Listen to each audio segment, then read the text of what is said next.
Most men think winning a confrontation means shouting louder, standing taller, or proving a point. They believe dominance comes from aggression. But Niccolò Machiavelli would laugh at that illusion. The truth is brutal. The man who loses control of his emotions has already lost the confrontation. No matter how strong he looks, anger isn't power. It's weakness on display. When you rage, you hand your opponent the script, because now they can predict you, provoke you, and control you. Calmness is far more dangerous than fury. A calm man in confrontation is unreadable, immovable, and untouchable. He doesn't need to prove himself, he lets his presence do the work. He knows that silence manipulates better than shouting, and composure crushes louder than fists. And here's the uncomfortable truth. If you can't master your calm, you will forever be a puppet in someone else's game. In this video, I'll show you 8 Machiavellian strategies to stay calm in any confrontation, no matter how heated, unfair, or dangerous it gets. If you want to win without wasting energy and intimidate without saying a word, listen closely. 1. Never match energy. The loudest man always loses. The first mistake men make in any confrontation is believing they need to match energy. Someone raises their voice, and you raise yours. Someone throws insults, and you throw them back. Someone postures with anger, and you meet it with anger. It feels natural. It feels like strength. But in reality, it's weakness. Why? Because by matching their energy, you've just allowed them to set the rules of the game. You've let them dictate the tempo. And if you are reacting, you are not controlling. Machiavelli understood this perfectly. He wrote that a prince must be feared in ways that are calculated, not emotional. When you match another man's aggression, you stop being strategic, you become a mirror. And mirrors don't lead. Mirrors reflect. The loudest man in the room is usually the weakest. His shouting isn't confidence, it's a smokescreen. It's proof that he has no subtler tools of influence, no sharper methods of control. He's exposed, yet most men fall for it. They think volume equals dominance, so they try to outshout, outrage, and outflex. In doing so, they look just as weak.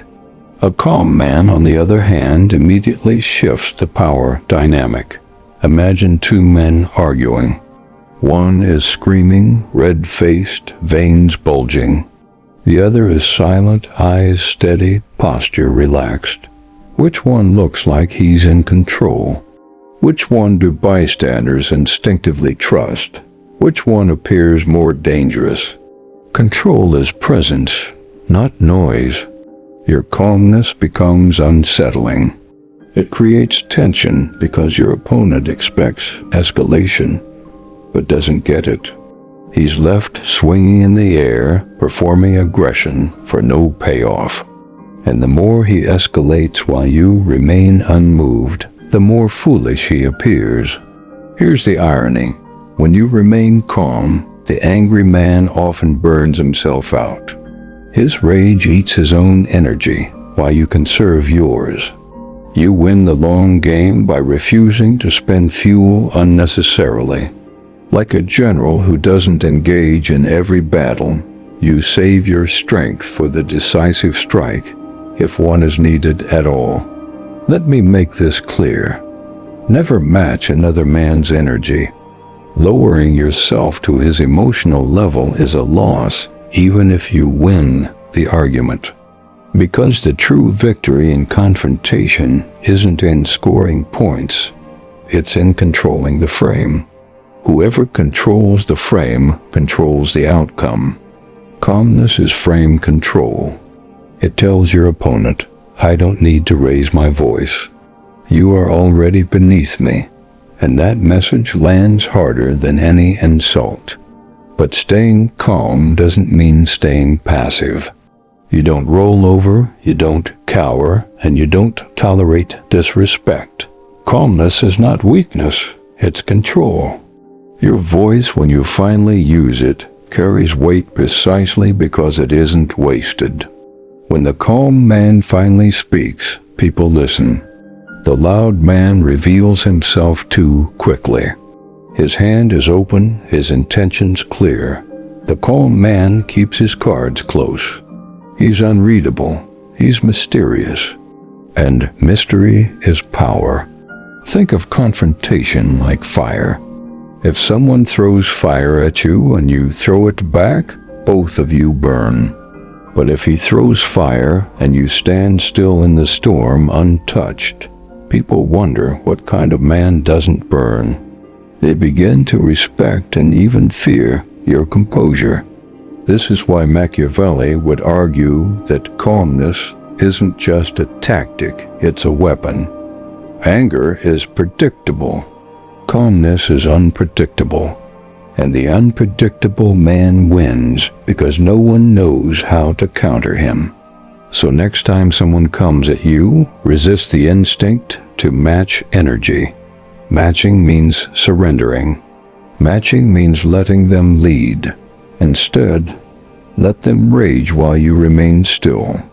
Let them scream while you watch in silence.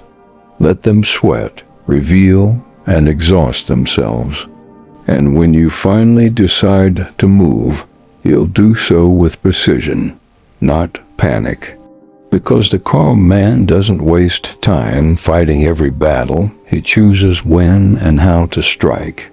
Never match energy. The loudest man always loses. The calmest man always controls. 2. Detach emotion. Anger makes you weak, not strong. Most men confuse anger with strength. They think fury is proof of passion, proof of courage, proof of dominance. But in reality, anger is the easiest emotion to provoke and the easiest to manipulate. It takes almost nothing for someone to make you snap, and the moment they do, they own you. Understand this. A man controlled by anger is a man controlled by others. Machiavelli warned that power is not about force alone, but about perception, strategy, and restraint. Anger ruins all three. The second you lose your temper, you lose clarity. You can't think several steps ahead. You're blinded by the immediate moment. You can't appear composed. You look rattled, emotional, childish. And most dangerously, you can't choose your moves with precision. You lash out recklessly, often doing more damage to yourself than to your opponent. This is why men who think anger makes them strong almost always lose confrontations. They become predictable. Anger narrows your vision until you only see the insult, the slight, the immediate wound. A calm opponent sees the entire board. He can bait you, misdirect you, and watch you destroy yourself while he barely lifts a finger. Think of history's greatest strategists. Generals, leaders, negotiators, they were never the ones who raged at the table or stormed blindly into battle. They were cold. They were detached.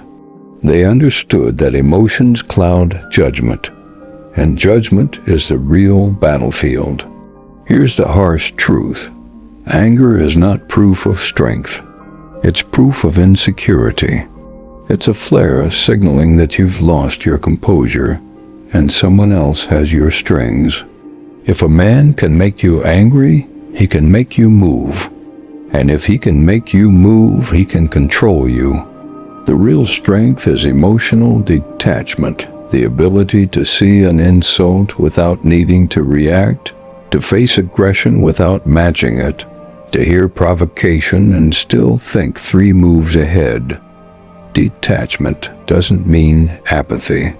You still care about winning, but you don't let emotions dictate how you win. You weaponize them instead. Consider this. When you stay calm while another man loses his temper, you've already won the psychological battle. He looks unstable. You look composed. He wastes his energy. You conserve yours. He exposes himself. You remain unreadable. To the outside world, there's no question who the stronger man is. But detachment isn't natural, it's trained. Most men have been conditioned since childhood to equate anger with masculinity. Yelling, fighting, punching walls, these are seen as alpha behaviors. In truth, they're signals of poor self-mastery. The man who can remain calm when provoked radiates far more power than the man who explodes at the slightest push. This is where Machiavellian thinking comes in. In confrontation, you don't want to show your enemy your true emotions. You want to hide them, control them, or even fake them when it benefits you. Anger, if used, should be calculated, performed for effect, never felt uncontrollably. A controlled display of anger can intimidate. An uncontrolled eruption only embarrasses. Detachment also allows you to see the confrontation for what it really is. Not a battle of feelings, but a battle of leverage. Once you strip away emotion, you see people's insecurities, their fears, their weak points. You can spot what really drives their outburst and exploit it if necessary. But if you're blinded by anger, you'll never see those openings. You'll miss the subtle cracks in their armor because you're too busy defending your pride. And pride, fueled by anger, has ruined more men than any sword or bullet. So how do you train detachment? By embracing discomfort. By resisting the urge to react instantly. By learning to let an insult pass through you without clinging to it. Every time you refuse to be baited, you're rewiring your mind for strength. Every moment you stay calm under fire, you're proving to yourself that you control your emotions, not the other way around. And here's the Machiavellian paradox. The man who feels the least in confrontation often gains the most, because emotions make you human, but detachment makes you untouchable. So the next time someone tries to provoke you, remember, anger is the weapon of the weak. Detachment is the armor of the strong. The man who stays calm will always outlast the man who burns out in fury. Detach emotion. Refuse the bait. Anger makes you weak, but calm makes you immortal. 3. Use silence as a weapon. Words reveal, silence controls. Men underestimate silence. They believe power is in having the sharpest comeback, the cleverest insult, the final word that wins the argument. But here's the Machiavellian truth. Every word you speak is information you give away. Silence, on the other hand, reveals nothing while controlling everything. Think of confrontation like a negotiation. The more you talk, the more you expose your insecurities, your intentions, your triggers. The moment you explain yourself too much, you're justifying. The moment you defend yourself too quickly, you're signaling guilt. The moment you ramble, you're showing nerves. Every word you spill is a piece of ammunition your opponent can use against you. Silence, however, forces the other person to reveal themselves. They begin to fill the void. They over-explain, over-defend, and overreact. And in their flood of words, they give you insight into their weakness. This is why silence is not passive, it's active psychological control. Imagine this. Two men stand face to face in a heated confrontation. One man shouts accusations, insults, threats. The other man simply stares back, calm, silent, unflinching. Who is in control? The silent man. Because the louder man is reacting to a presence that doesn't move, doesn't bend, doesn't need to respond. His noise exposes his desperation, while silence projects unshakable authority. Machiavelli wrote that rulers should rarely explain themselves because explanation lowers them. The more a prince justifies, the less powerful he seems. The same is true in confrontation. The more you speak, the more you shrink. But silence makes others question themselves. They begin to doubt their own strength. They wonder what you're thinking, what you're planning, what you might do next. That uncertainty is power. Silence also creates discomfort. Most people fear it. They rush to fill it with noise, often saying things they regret. If you can master your comfort in silence, you'll always hold the upper hand. People will reveal secrets, admit mistakes, or even back down completely just to escape the tension of your quiet presence. But don't confuse silence with weakness. Silence is not submission, it's strategy. Your posture, your eyes, your body language, these do the talking for you. A calm, silent man with steady eye contact is far more intimidating than a loud, aggressive man with flailing arms. The silent man forces respect. The loud man begs for it. And here's the psychological twist. Silence makes your eventual words far more powerful. When you speak rarely, every word carries weight. People listen because you don't waste breath. It's like a sword you draw only when necessary, sharp, precise, devastating. Meanwhile, the man who talks endlessly dulls his blade until it's useless. In practice, this means resisting the urge to react immediately. When accused, don't rush to defend yourself. When insulted, don't spit an insult back. Hold the silence. Let the other person squirm, stumble, and reveal themselves. When you finally respond, do it with precision. Short, controlled, undeniable. Consider how this looks in everyday life. At work, silence after someone criticizes you makes them elaborate, often exposing their own insecurity.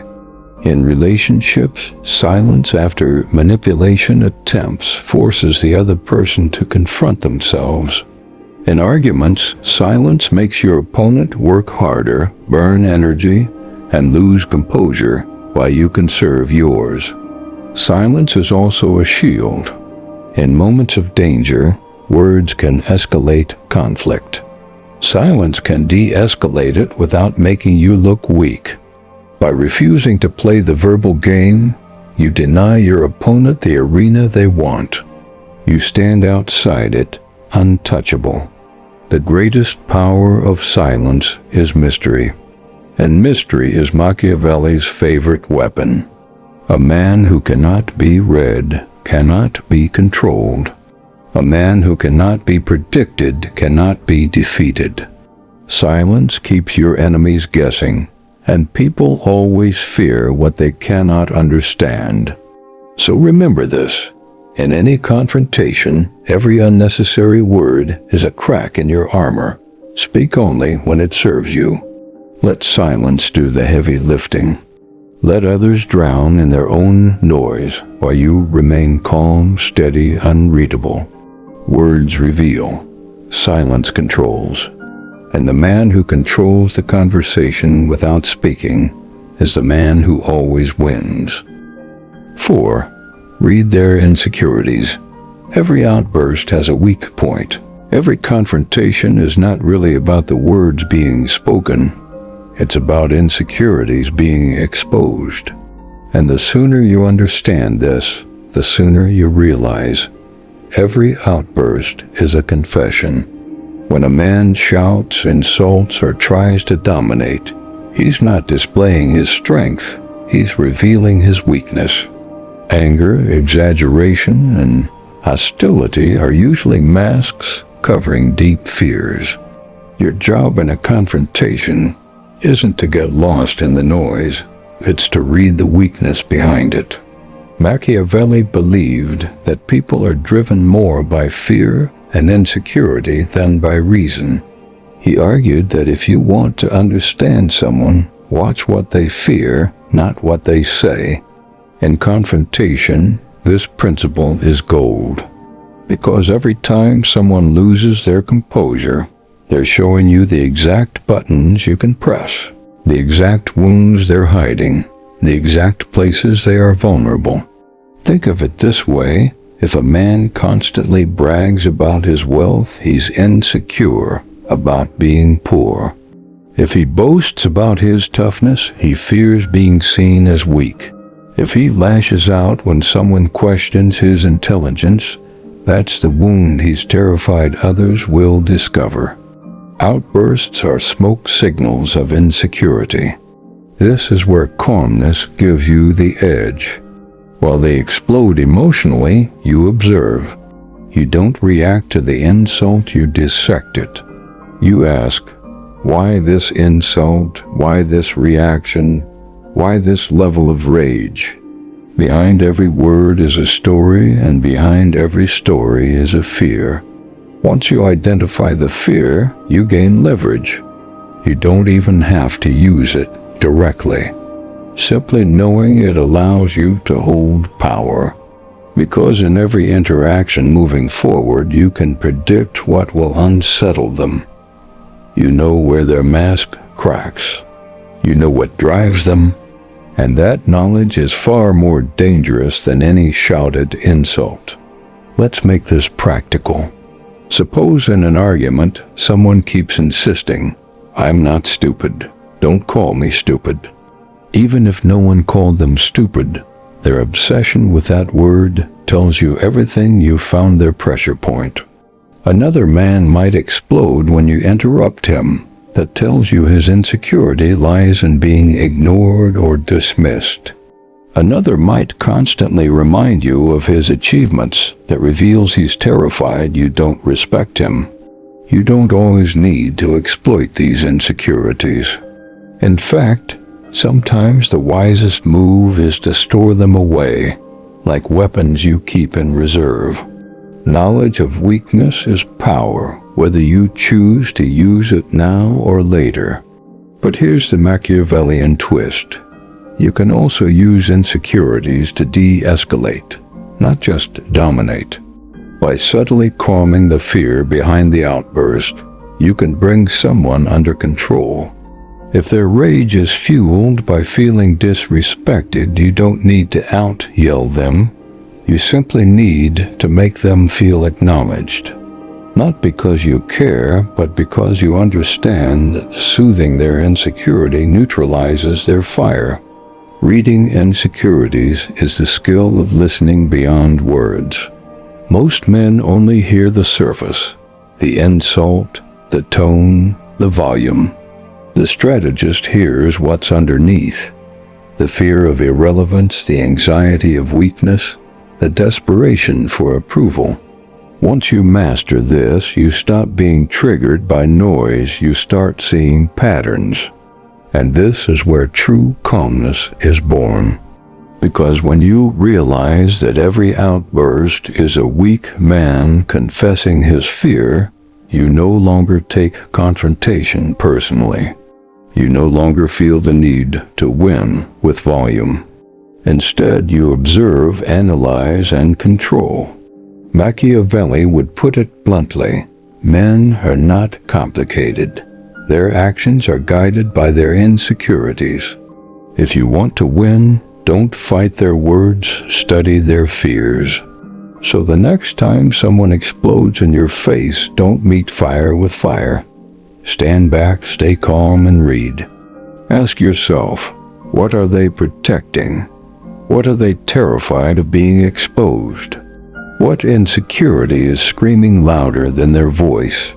Because the moment you see the weak point, you've already won. You don't need to destroy them. You just need to understand them better than they understand themselves. And in every confrontation, the man who understands more controls more. Every outburst has a weak point. Learn to read it, and you'll never fear confrontation again. 5. Control your body first. Stillness intimidates more than rage. In confrontation, most men make the mistake of thinking their words or volume are what establish dominance. They believe shouting louder, puffing their chest, or throwing their hands around shows strength. But in truth, the body betrays you long before your words do. A shaking hand, restless feet, flinching eyes, nervous breathing, all of these expose fear. And the other man sees it, even if only subconsciously. You could be saying the most confident words, but if your body signals weakness, your words collapse. Machiavelli understood that appearances were everything. He wrote that a leader must always appear strong, calm, and unshaken, even when privately afraid. Why? Because people follow what they see, not what you say. The same principle applies in confrontation. Your composure is more persuasive than your speech. Think about it. Two men are arguing. One is pacing, throwing his arms around, barking like a dog.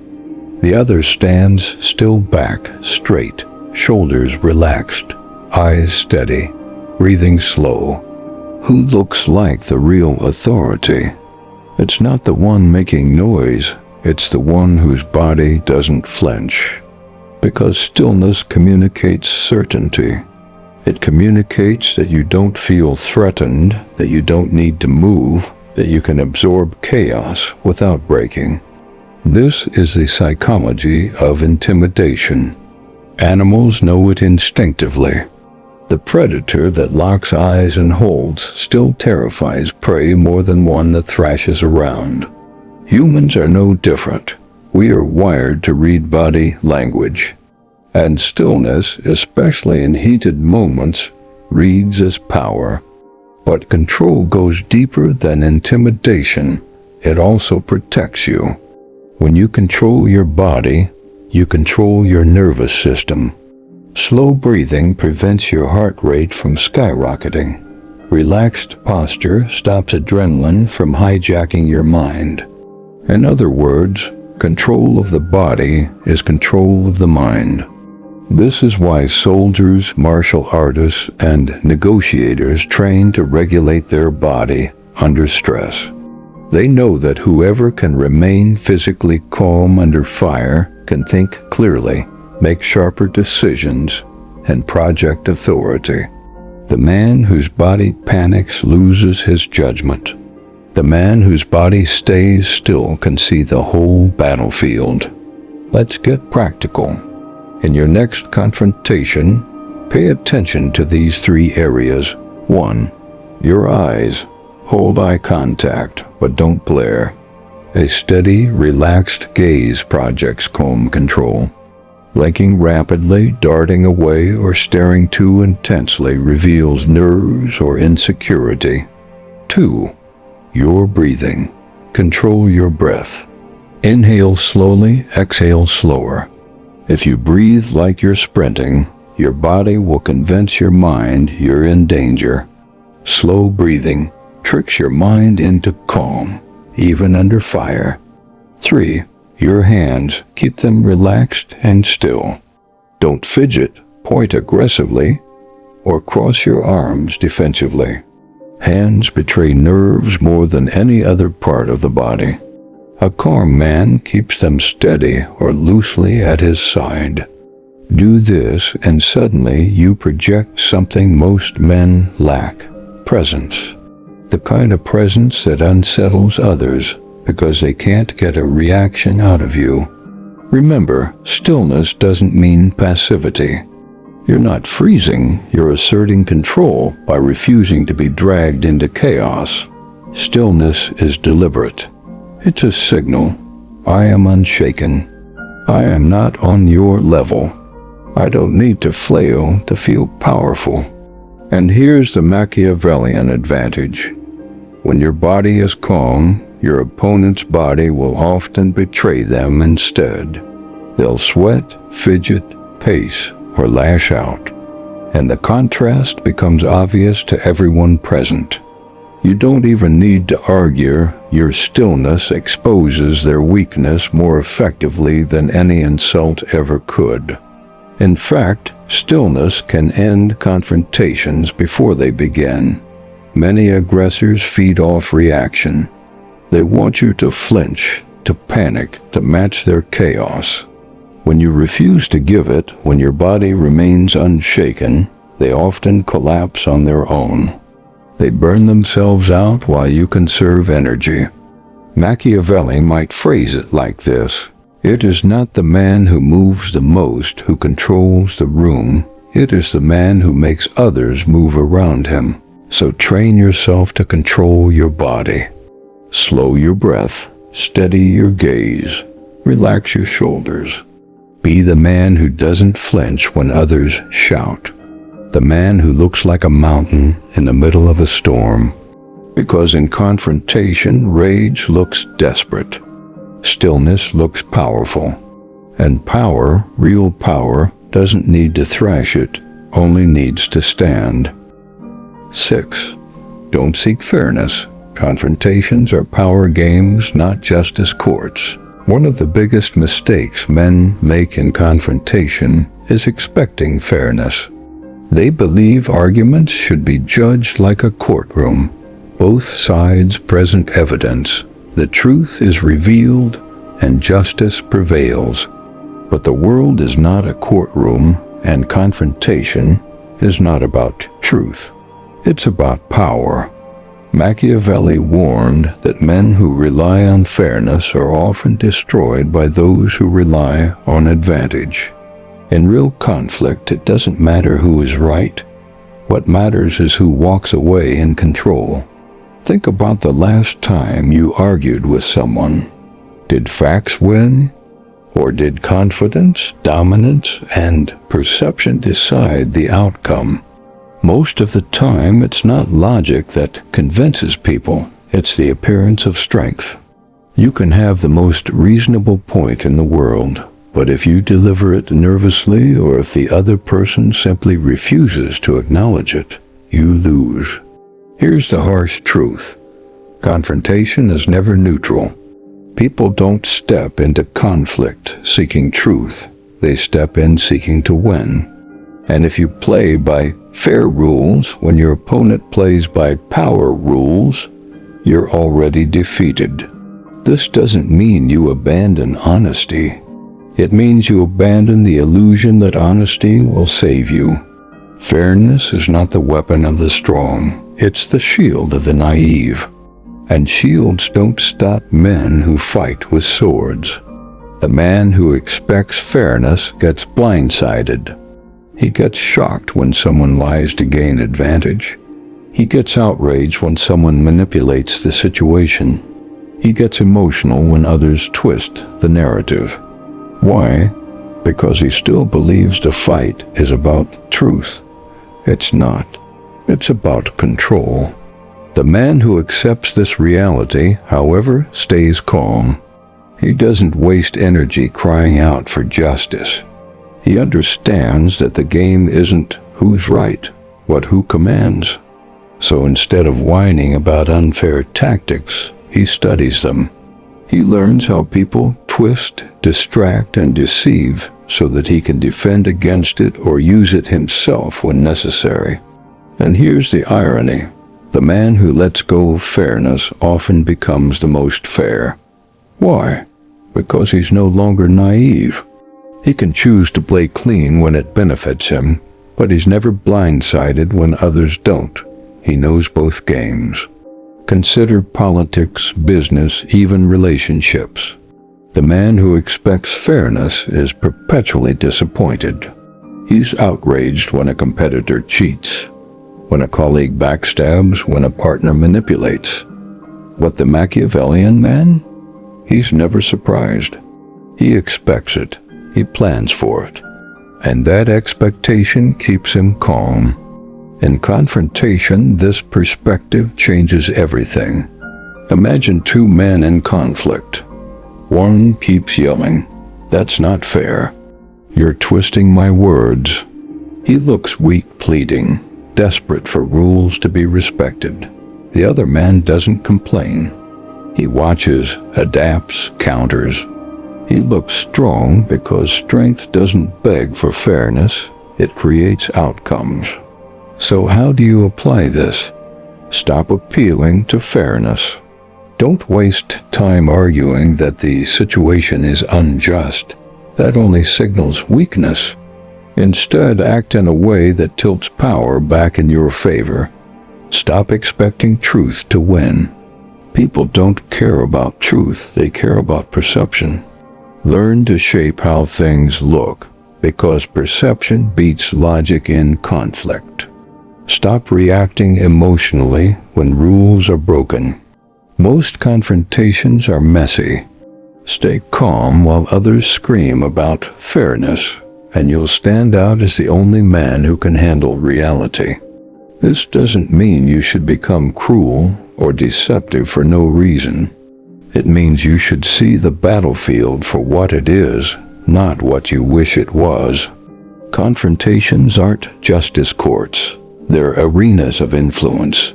The strong set the rules. The weak complain about them. Machiavelli would remind us, men who cry for fairness are easily ruled by men who use power.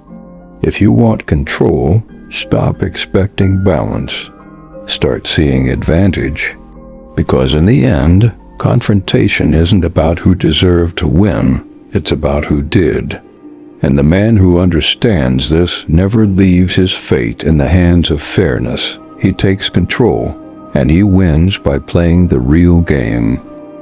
7. Make them over-explain. The more they talk, the more they weaken. If silence is your shield, then making the other man talk too much is your sword. In confrontation, most people's greatest weakness is their mouth. They believe talking proves dominance, when in reality, every extra word they speak strips away authority. Machiavelli understood this principle well. He warned rulers never to explain themselves too much, because explanation lowers authority. The more you justify, the less powerful you look. The same rule applies in arguments. The man who over-explains is already losing. Think of it this way. When someone feels the need to keep repeating themselves, defending themselves, or piling words on top of words, what does it really signal? Insecurity, doubt, fear that their point isn't strong enough to stand on its own. Over-explaining is the behavior of someone who hasn't convinced himself yet, let alone anyone else. Your job in confrontation is simple. Create conditions where the other person talks themselves into weakness. How? By controlling yourself, by resisting the urge to fill silence, by asking short, sharp questions that force them to expand, clarify, and reveal too much. Let's imagine a scenario. A man accuses you angrily. You don't respect me. Most men would rush to defend themselves. Of course I respect you. Here's why. Let me explain. But that only makes you look guilty and puts you on the defensive. The Machiavellian response? A calm, simple reply. What makes you say that? Then silence. Now he's forced to explain, to justify, to scramble for proof. And in doing so, he exposes his insecurity, because if his accusation was truly solid, it wouldn't need paragraphs of explanation. The beauty of this tactic is psychological. When people overtalk, they get sloppy. They contradict themselves. They reveal their emotions. They expose their motives. The longer they go on, the more you learn, and the less powerful they appear. Meanwhile, your silence and short responses make you look unshaken, in control, and above the noise. It's the same principle used in interrogations. Skilled interrogators don't flood suspects with words, they let silence work. They ask a short question, then wait. Human beings hate silence, so most will rush to fill it. And in filling it, they expose themselves. This tactic works everywhere. In business meetings, let the other person over-explain their position until their weakness is obvious. In relationships, let the manipulator talk themselves into a corner. In confrontations, let the aggressor burn all his energy in words while you conserve yours. But here's the twist. You don't just make them talk. You make them talk on your terms. Use precision questions, not defensive ones. Instead of saying, "That's not true," ask, "Why do you think that?" Instead of proving your case, force them to build theirs until it collapses under its own weight. And here's why this works so well. The man who explains the least always looks like he holds the stronger position. Imagine two men arguing in public. One is ranting, explaining, defending himself furiously. The other simply listens, nods, and speaks in short, deliberate phrases. To any observer, the second man looks like the authority, even if he hasn't proven a single fact. Presence beats paragraphs. Machiavelli would say this: the man who explains himself is already submitting to the judgment of others. He's saying, "Please accept me." But the man who doesn't explain demands respect without asking. He stands above the judgment, not beneath it. So the rule is simple: let them talk. The more they speak, the more they reveal. The more they reveal, the weaker they appear. And the weaker they appear, the stronger you become by comparison. In fact, you'll find that most confrontations end this way. Not by your sharp words, but by their exhaustion. They talk themselves into corners. They reveal more than they should. They drain themselves emotionally while you remain untouched. This is the silent art of psychological victory. You don't need to dominate the conversation. You just need to hold your composure, ask the right questions, and let their own words become their undoing. Because in the end, the man who speaks the least controls the most. And the man who makes others over-explain will always leave the confrontation looking stronger. 8. Exit strategically. Walking away can be the ultimate victory. Most men believe that walking away from a confrontation is weakness. They think that if you don't fight until the very end verbally, emotionally, or even physically, you've somehow lost. But that belief is childish, not strategic. In truth, knowing when and how to walk away is often the most powerful move you can make. Machiavelli wrote that rulers should never fight battles that don't serve their long-term advantage. Victory is not about ego, it's about outcome.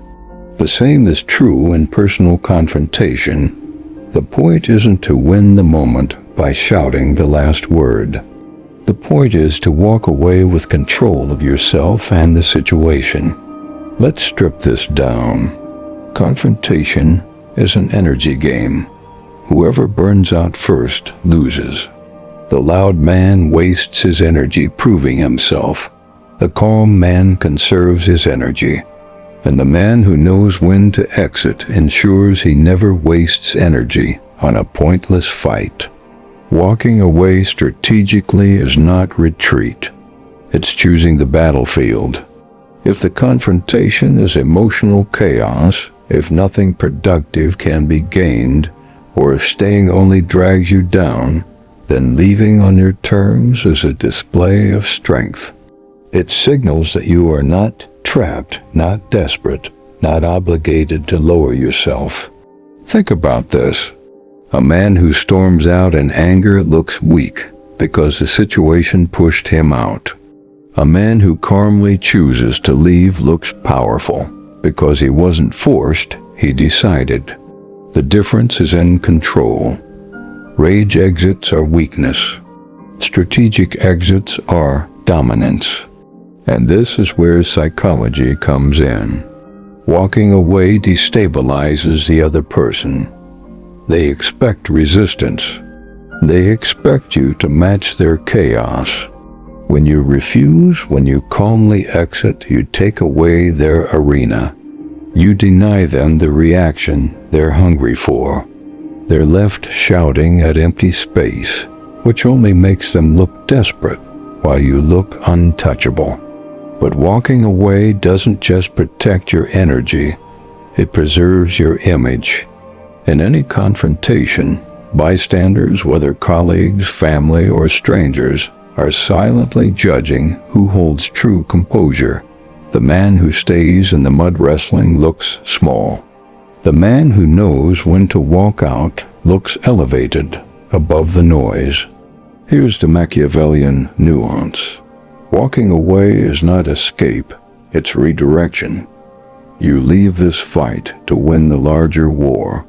You choose the time, the place, the conditions under which you'll engage, if you engage at all. Because the man who controls when he fights is always more dangerous than the man who fights on impulse. Now, how do you exit strategically? 1. Stay calm, never storm off. Keep your body language relaxed, your pace steady, your silence intact. The calmer you look, the stronger the exit. 2. Keep it short. Don't explain yourself. Don't justify why you're leaving. A simple phrase like, "This conversation isn't useful," or even complete silence is enough. Remember, explanation lowers authority. 3. Exit first, reflect later. Don't stand around debating if you should stay. That hesitation shows weakness. If you know it's not worth it, walk. Reflection can come after. Decision comes now. 4. Redirect energy. When you leave, you must know where you're putting that conserved energy. Into your goals, your growth, your long-term strategy. The walk away is only powerful if you channel the strength you saved. The lesson is this. Walking away is not about surrender, it's about elevation. You're not escaping the confrontation. You're stepping above it. You're saying without words, "This isn't worth my time. My energy is too valuable. I'll win where it matters, not here in the dirt." And let's be brutally honest. The men who can't walk away are slaves to their pride. They cling to every argument, every insult, every slight, because they're afraid of looking weak. But here's the paradox, they look weaker because of it. True power doesn't need to prove itself at every opportunity. True power chooses when to show itself and when to vanish like smoke. Machiavelli would argue that the prince who knows when to retreat strengthens his position because he avoids unnecessary losses. Likewise, the man who knows when to exit a confrontation doesn't weaken. He preserves himself for battles that truly matter. So never fear the walk away. The man who can't walk away is a prisoner of the moment. The man who can exit calmly, strategically, and with composure is free. Because sometimes the greatest victory is not in conquering the other person, it's in conquering yourself enough to leave. Walking away isn't weakness, it's mastery. And the man who masters exit timing will always own the battlefield of life. At the end of the day, confrontation is not about who shouted louder who proved their point, or who demanded respect. It's about who walked away in control. That's the real test of strength, not the noise, not the performance, but the composure that others can't shake. And here's the hard truth most men don't want to hear. If you lose control of yourself in confrontation, you've already lost, no matter how many clever arguments you spit out. The calm man always wins because he dictates the pace, the tone, and the outcome, even if he says nothing at all. Machiavelli understood that life is not a fair courtroom. It's a battlefield of power, perception, and control. If you want to rule your own life, you must stop fighting like a slave to your emotions and start moving like a strategist. So next time someone tries to drag you into chaos, remember this. Calmness is not passivity, it's dominance. Silence is not weakness, it's control. And walking away is not surrender, it's victory. Now I'll leave you with one controversial thought. Most men lose confrontations, not because they're too weak to fight, but because they're too weak to stay calm. If that stung, it was meant to. Now I want to hear from you. Have you ever lost control in a confrontation and regretted it later? Or have you ever stayed calm and realized how much power it gave you? Share your story in the comments. I read them all. And if this video challenged you, subscribe to Stoic Stick. Because here we don't chase hype, we master ourselves.